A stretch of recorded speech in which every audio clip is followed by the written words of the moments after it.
Kakak Maria senang sekali nih. Hari ini kita berjumpa lagi di ibadah kesayangan kita, ibadah sekolah minggu. Walaupun secara online, tapi tidak mengurangi kita, tidak membuat kita untuk tidak memuji Tuhan. Karena Tuhan Yesus baik, luar biasa. Kakak Maria mau tanya, apa kabarnya hari ini? Dahsyat, luar biasa. Yes. Puji Tuhan, beri kemuliaan bagi Tuhan. Haleluya. Kakak Maria percaya semua sudah pada siap ya. Sudah pada wangi dan sudah pada rapi, ganteng dan cantik. Karena kita mau bertemu dengan Tuhan Yesus. Puji Tuhan, adik-adik, siapkan hati kita. Mari kita berikan yang terbaik di hadapan Tuhan. Sebelumnya kita mau berdoa. Lipat tangan, tutup mata. Selamat pagi Bapa, selamat pagi Tuhan Yesus, selamat pagi Roh Kudus. Terima kasih Tuhan Yesus yang baik. Kami mengucap syukur Tuhan, kalau pagi hari ini kami semua boleh menikmati nafas kehidupan yang Tuhan Yesus berikan. Dan pagi hari ini Bapa, kami juga masih diberikan untuk kami boleh masih memuji memuliakan Engkau. Terima kasih Tuhan Yesus, memberkati adik-adik kami, berkati kedua orang tua mereka Tuhan. Kami siap untuk memuji memuliakan nama-Mu Tuhan Yesus. Biar Roh Kudus yang bertata di setiap pujian penyembahan kami, dan Engkau saja yang dipermuliakan. Terpujilah nama-Mu Tuhan Yesus. Kami mengucap syukur, kami siap untuk memuji dan memuliakan Engkau dan mendengarkan kebenaran firman-Mu. Di dalam nama Tuhan Yesus, haleluya, amin. Puji Tuhan. Siapa yang di sini sudah siap untuk memuji Tuhan? Angkat tangannya semua. Haleluya. Kakak Maria percaya semuanya penuh dengan semangat. Mari adik-adik, sebelum kita memuji memuliakan nama Tuhan, ayo kita perkatakan motto sekolah minggu kita apa adik-adik? Aku harus berbuat supaya sampai ke surga. Yang pertama, rajin sekolah minggu. Rajin baca Alkitab. Melakukan firman Tuhan. 4. Semangat memuji dan menyembah Tuhan. Haleluya, puji Tuhan. Adik-adik harus ingat ya, bahwa motto sekolah minggu kita itu bukan hanya diperkatakan saja, namun dilakukan hari lepas hari. Yaitu apa? Adik-adik, sekolah minggunya harus rajin. Saat sekolah minggu harus sungguh-sungguh memberikan yang terbaik bagi Tuhan. Setiap hari baca Alkitab, menyembah Tuhan, memuji Tuhan, dan melakukan firman Tuhan. Puji Tuhan adik-adik, sudah siap memuji nama Tuhan? Sudah siap? Laskar Kristus, joy. Sukacita.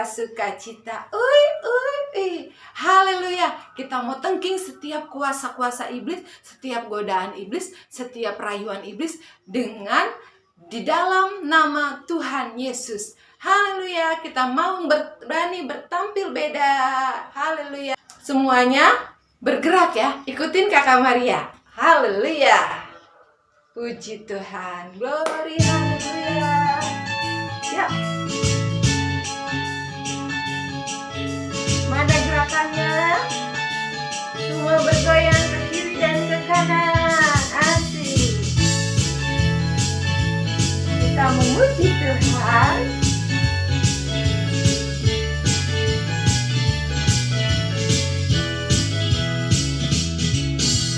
Saat iblis menggodaku, aku telah sedia dalam nama Yesus. Saat iblis menggangguku, lalu ku berdoa dalam nama Yesus. Pujilah karena kasih-Nya, firman-Nya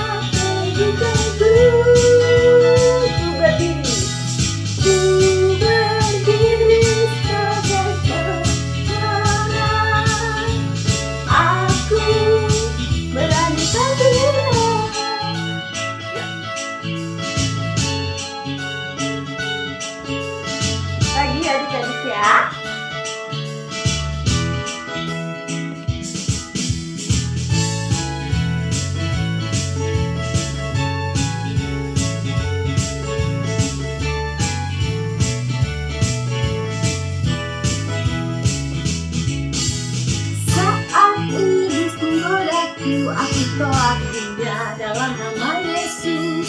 Saat iblis merayu lalu ku berdoa dalam nama Yesus. Ku kuat karena kasih-Nya, firman-Nya, firman-Nya teguhkanku untuk berdiri, ku berdiri sebagai pemenang. Aku beranikan bergerak. Haleluya, puji Tuhan, haleluya. Puji Tuhan, luar biasa. Adik-adik memujinya, goyang ke kiri, goyang ke kanan dengan penuh sukacita. Haleluya, puji Tuhan. Silakan duduk kembali adik-adikku. Puji Tuhan, saat pagi hari ini kita akan mendengarkan firman Tuhan. Siapkan semuanya, kita berdoa, kita mau menikmati firman Tuhan, kita mau renungkan firman Tuhan. Mendengarkan firman Tuhan, kita berpujian, ku ingin dengar cerita. Haleluya, terima kasih Tuhan. Haleluya, kami mau mendengarkan firman-Mu, Yesus. Haleluya, menyembahi-Mu. Ku ingin dengar cerita tentang perbuatan Allah. Biarlah cerita itu tinggal dalam hatiku sampai selama-lamanya. Ku ingin dengar cerita sungguh di hadapan Tuhan tentang perbuatan Allah. Biarlah cerita itu tinggal dalam hatiku sampai selama-lamanya. Silakan Kakak Riki. Halo, shalom adik-adik semuanya, selamat pagi, selamat hari Minggu. Gimana kabarnya? Luar biasa ya, sehat-sehat semua adik-adik sekolah Minggu Taman Permata dan Sentra Karawaci. Terima kasih buat penyertaan Tuhan sampai 1 minggu ini kita boleh bertemu lagi. Oke, sebelumnya mari kita berdoa dulu ya. Tuhan Yesus, kami mengucap syukur segala berkat dan penyertaan Tuhan buat hidup kami, buat hari yang baru, buat napas hidup yang baru, buat kesehatan, buat segala yang sudah Tuhan berikan buat kami. Dan kalau sebentar kami akan mendengarkan firman Tuhan, Tuhan yang memberikan kami hikmat daripada Engkau saja Tuhan, agar kami boleh mengerti dan kami boleh menjalani ya Tuhan firman-firman Tuhan. Biar Tuhan buka hati dan pikiran kami, dengar-dengaran dengan Tuhan. Dalam nama Tuhan Yesus kami berdoa dan mengucap syukur. Haleluya. Amin. Oke, adik-adik, ya, hari ini kita mau belajar tentang pencobaan. Kita nanti mau lihat video tentang Yesus dicobai. Yesus juga dicobai loh. Tuhan aja dicobai. Apalagi kita manusia, kita juga pasti akan dicobai. Adik-adik juga pasti akan dicobai. Kita lihat dulu videonya, nanti biar adik-adik tahu, oh Tuhan Yesus itu dicobainya seperti apa. Ada yang pernah cobain nggak? Aku pernah cobain. Aku cobai coklat baru. Bukan, tuh namanya nyobain. Ini dicobai iblis. Oke. Kita lihat dulu videonya, nanti kita belajar dari video ini dan nanti kita coba belajar sama-sama ya. Tuhan Yesus dibawa oleh Roh ke padang gurun untuk dicobai iblis.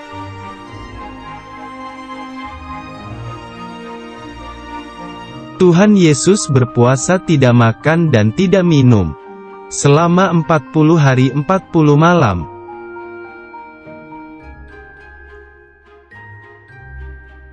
Akhirnya Tuhan Yesus merasa lapar.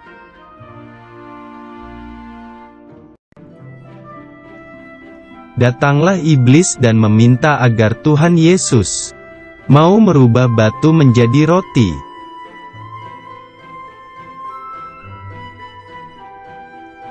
Tuhan Yesus berkata bahwa manusia tidak hidup dari roti saja tetapi juga firman Allah.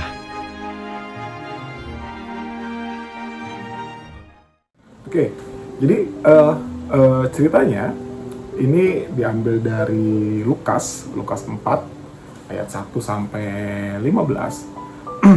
Nanti adik-adik baca di situ. Di ayat 1, Yesus yang penuh dengan Roh Kudus kembali dari Sungai Yordan lalu dibawa oleh Roh Kudus ke padang gurun. Nah, yang paling pertama, paling awal, Yesus yang penuh dengan Roh Kudus. Yesus sudah penuh dengan Roh Kudus. Kemudian setelah dia berpuasa, dia dicobai oleh iblis. Ada yang pernah puasa nggak? Puasanya, aku nggak pernah pernah puasa 2 jam. Ya, puasanya ada yang pernah puasa nggak? Makannya dari pagi terus malam lagi baru makan. Nggak ya, biasanya pagi makan terus siang makan lagi, terus siangnya makan terus malam makan lagi. Itu aja kadang kalau telat udah ngomel-ngomel, lapar mah. Ini Tuhan Yesus sampai 40 hari Tuhan Yesus nggak makan, nggak minum. Wah, laparnya gimana itu ya, hebat ya. Terus akhirnya si iblis mencobai. Kamu ubah. Tuhan Yesus disuruh ubah batu menjadi roti. Gimana caranya? Ya, iblis tahu mencobai. Kamu kan Tuhan, kamu kan anak Allah. Ya ubah aja batu itu agar bisa menjadi roti. Tapi jawab Tuhan apa? No, manusia bukan hidup dari roti saja. Jadi maksudnya di sini kita tuh bukan hanya tubuhnya kita saja. Ini tentang tentang tubuh kita, dagingnya kita. Kita hidup bukan cuma karena itu. Nah, Tuhan mengajarkan kalaupun kamu lapar, tapi hidup kita tuh bukan semata-mata hanya karena perut saja, hanya bukan karena lapar aja, banyak lain hal lagi.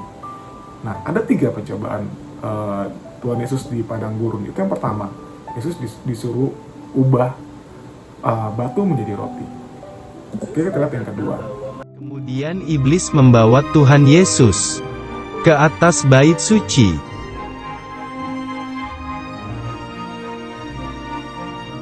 Iblis meminta agar Tuhan Yesus mau jatuh ke bawah, karena nanti akan ditolong para malaikat di bawah.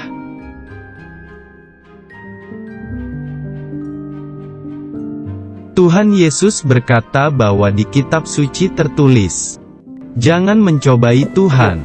Nah, yang kedua, si iblis ini bawa Tuhan tuh di tempat yang tinggi. Kemudian si iblis ngomong, "Kamu kan anak Allah, kamu kan Tuhan.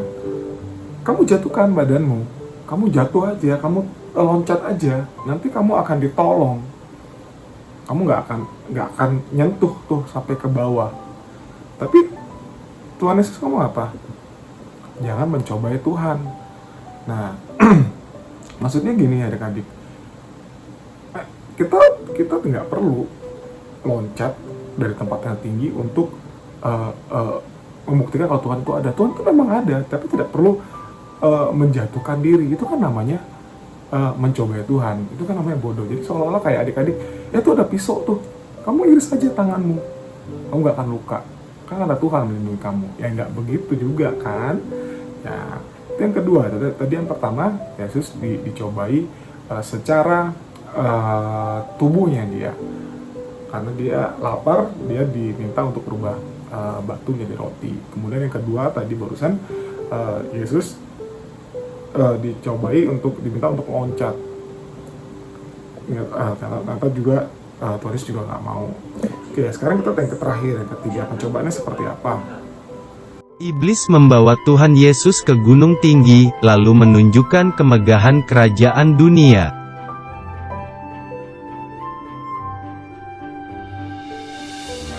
Iblis akan memberikan kerajaan dunia, tetapi dengan satu syarat, yaitu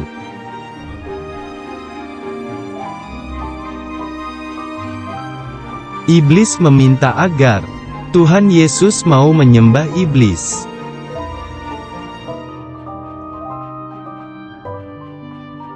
Tuhan Yesus berkata bahwa menurut kitab suci, iblis harus menyembah Tuhan.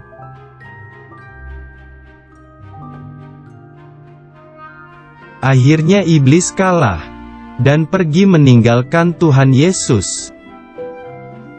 Oke, nah yang ketiga, si iblis dibawa lagi ke tempat yang sangat tinggi. Kalau kita di tempat yang tinggi kan kita bisa melihat kota ya, bisa melihat gedung-gedung, bisa melihat rumah-rumah.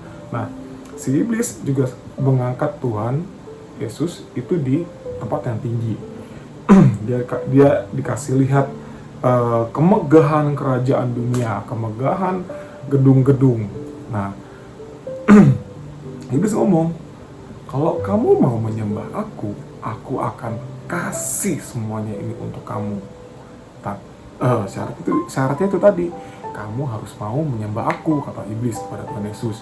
Tapi Tuhan Yesus bilang, justru kita sama-sama harus menyembah Tuhan.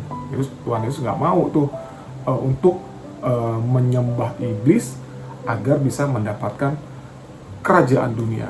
Nah, adik-adik,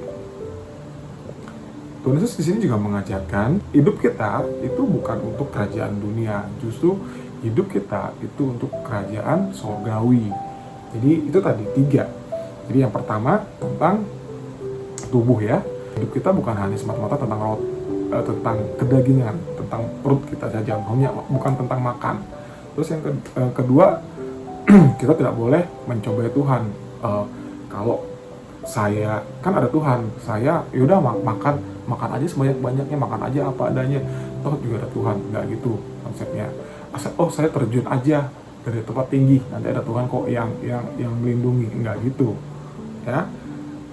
Terus yang ketiga, ini tentang roh.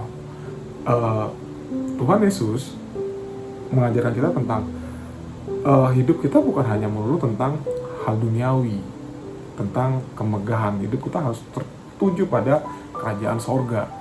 Nah, Tuhan Yesus saja dicobai, apalagi kita nih, apalagi adik-adik.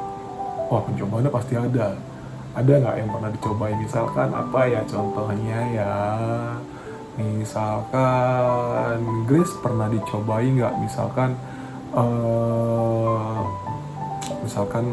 udahlah nggak usah belajar, besok Tuhan pasti bantu kok. Besok udah tahu mau ada ujian tapi Grace nggak mau belajar, udahlah nggak usah belajar lah, besok Tuhan pasti bantu kok, berdoa aja Tuhan pasti akan bantu. Bener sih berdoa, tapi kan Tuhan diberikan kita hikmat untuk kita belajar, kita mempersiapkan diri kita berusaha, dan setelah itu kita berdoa, baru kita bisa ujian tugas-tugas kita. Kemudian apalagi contohnya, misalkan si Tristan misalkan, aku lapar, aku ngapain ya, lapar nih, nggak ada makanan di rumah, udahlah ngambil apa aja lah. Ya nggak gitu, maksudnya kalau lapar, tapi kan nggak mesti harus berbuat jahat dulu untuk memenuhi perut. Ya benar seperti itu ya. Jadi adik-adik, Tuhan saja dicobai oleh iblis, tapi Tuhan mengajarkan kita di situ di ayat yang pertama, dibilang pertama, Yesus yang penuh dengan Roh Kudus. Nah, kita akan dicobai oleh iblis, kita akan ketemu dengan hal-hal yang menurut kita itu baik, menurut kita itu bagus, tapi ternyata bukan seperti itu, karena iblis yang membohongi atau memanipulasi kita. Nah, kuncinya Tuhan Yesus dipenuhi Roh Kudus. Kita juga sama, kita harus dipenuhi oleh Roh Kudus. Kita harus memenuhi hati kita dengan Roh Kudus. Kita harus mencintai firman Tuhan. Nah, dengan begitu kita bisa tuh coba-cobaan yang tadi, yang bisikan-bisikan, yang ya udah nggak usah belajar, ya udah kita nyontek aja, ya udah nanti ambil punya siapa aja makanannya. Nah, bisikan-bisikan seperti itu bisa kita lawan. Oh enggak dong, aku harus belajar. Tuhan sudah ajarkan kita harus belajar. Tuhan sudah ajarkan kita harus disiplin, baca firman Tuhan, mendengar firman Tuhan. Jadi biar diri kita, jiwa kita, roh kita penuh dengan Roh Kudus agar kita bisa melawan coba-cobaan iblis. Seperti itu ya adik-adik ya. Oke, itu saja cerita kita, firman kita hari ini. Kemudian nanti adik-adik bisa kreativitasnya. Ini tentang tadi kan Yesus dicobai karena Yesus tidak menurut semua apa yang iblis katakan, akhirnya iblisnya pergi. Setelah iblis pergi, ini kelanjutan ceritanya ya yang tadi ya. Setelah iblis pergi, Tuhan Yesus dilayani oleh malaikat-malaikat. Nah, ini ceritanya, gambarnya tentang Yesus yang dilayani oleh malaikat-malaikat. Nah, nanti tugas adik-adik, ini ada 2 gambar atas bawah. Adik-adik cari perbedaannya apa, kemudian diwarnai. Perbedaannya dilingkarin aja. Oh, ini beda, lingkarin, kemudian diwarnai. Oke ya, seperti itu. Selamat hari Minggu, selamat beraktivitas, selamat menjalankan firman Tuhan. Kita berdoa dulu sebelum kita akhiri ya. Tuhan Yesus, kami mengucap syukur buat firman Tuhan. Nah, hari ini kami belajar untuk kami boleh membekali diri kami dengan Roh Kudus. Kami untuk jangan kami terus untuk boleh terus disiplin, belajar firman Tuhan, belajar terus tentang kebenaran firman Tuhan agar hidup kami benar, agar Roh Kudus memenuhi diri kami, agar kami setiap pencobaan yang datang, setiap kami dibujuk rayu oleh iblis, kami boleh mengalahkan itu semua karena kami tahu Tuhan Yesus yang hidup dalam diri kami dan kami adalah anak-anak pemenang kerajaan Engkau Bapa. Terima kasih Tuhan Yesus. Kami serahkan hidup kami ke dalam tangan Tuhan. Dalam nama Tuhan Yesus kami berdoa dan mengucap syukur. Haleluya. Amin. Oke adik, selamat hari Minggu, selamat beraktivitas, selamat menjadi berkat buat orang-orang sekitarnya. Shalom.